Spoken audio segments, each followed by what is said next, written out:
Essa vai ser a primeira eleição da Thaís. A jovem de 17 anos sabe que o voto dela nas eleições municipais deste ano pode ajudar a construir uma cidade melhor. Meu voto pode fazer diferença como cidadã, né? Para colocar ali em jogo as coisas que eu acredito e vai ajudar na sociedade, na organização de tudo, né? E vai garantir que eu tenha que eu seja ouvida. Nem sempre foi assim. Até a década de 30 do século passado, as mulheres não participavam da vida política do país, uma vez que eram proibidas de votar e serem votadas. Isso só começou a mudar a partir de 1932, quando elas conquistaram o direito ao voto. Mesmo assim, não eram todas que podiam ir às urnas, não. Apenas as mulheres solteiras e viúvas que comprovassem renda, e as casadas, mas com autorização dos maridos. Mesmo com restrições, o direito ao voto pode ser considerado uma das primeiras grandes conquistas das mulheres no país. O voto ele é talvez a primeira grande luta das mulheres, né? Eu estou falando das mulheres mais da burguesia, porque foi um movimento muito puxado pelas mulheres chamadas mulheres brancas e as mulheres da burguesia, as mulheres que já tinham instrução. Ela foi a primeira grande luta, e que não foi só no Brasil, no mundo inteiro foi a primeira grande luta. Quando você vai analisar, por exemplo, a Revolução Francesa, você já vai encontrar as mulheres, né, que participaram da Revolução lutando pelo direito à igualdade, direito ao voto, né? E essa luta iniciada na Revolução Francesa pela Olympe de Gouges, ela vai se irradiando em outros países, Inglaterra, Estados Unidos, e no Brasil a gente conquista em 32. Mas não foi um movimento só da década de 30, é um movimento que iniciou no final do século XIX, tem várias mulheres que participaram desse processo, e a luta primeira era votar para se igualar. A conquista assegurada pelo Código Eleitoral de 1932 foi apenas o primeiro passo. O direito universal de todas as mulheres ao voto só viria tempos depois. Nesse primeiro momento, a mulher conquistou, né, o sufrágio, né, porém, como foi falado, isso era restrito, né, a um grupo de mulheres, né? Mas isso já era um avanço para a época, né? E aí, somente décadas depois, né, em 1965, é que ocorre, né, efetivamente a equiparação, né, total entre o eleitor homem, né, e a eleitora mulher, né? Aí o voto passa a ter o mesmo peso, né, a mesma obrigatoriedade, somente na década de 60.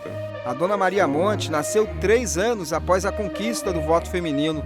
Uma época em que a maioria das mulheres não tinha muita escolha. Cuidava da casa, dos filhos, né? Do marido, nada mais. O direito ao voto foi uma forma dela começar a mudar essa realidade. Por isso, desde cedo, fez questão de exercê-lo.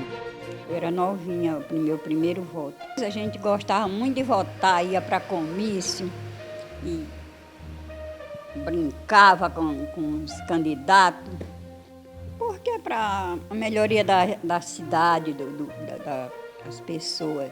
E foi por meio da luta pela igualdade de direitos que as mulheres também conquistaram no século passado a prerrogativa de serem votadas. A primeira prefeita eleita de uma cidade da América Latina foi a potiguar Alzira Soriano, no Rio Grande do Norte, em 1928. Quase 90 anos depois, nas últimas eleições municipais, o número de mulheres comandando cidades no país chegou a 641. Parece muito, mas representa apenas 11,57% do total dos municípios brasileiros. Uma contradição se considerarmos que elas são maioria do eleitorado brasileiro, mas ainda representam minoria nos cargos eletivos. Na Assembleia Legislativa do Maranhão, atualmente são 7 o número de mulheres parlamentares, um espaço importante ocupado por elas na vida política do Estado e que pode ser ainda mais fortalecido pelo voto feminino.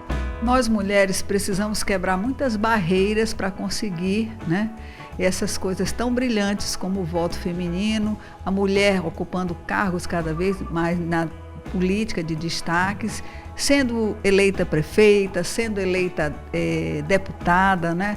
Então, isso é muito importante. Porque as mulheres, elas votam em mulheres. As mulheres, elas são mais sensíveis e elas conseguem fazer com que o seu espaço seja muito bem administrado. Então, o voto feminino, ele é muito importante para tirar o medo, para trazer mais mulheres para a política e para fazer com que mais mulheres estejam em posições de destaque.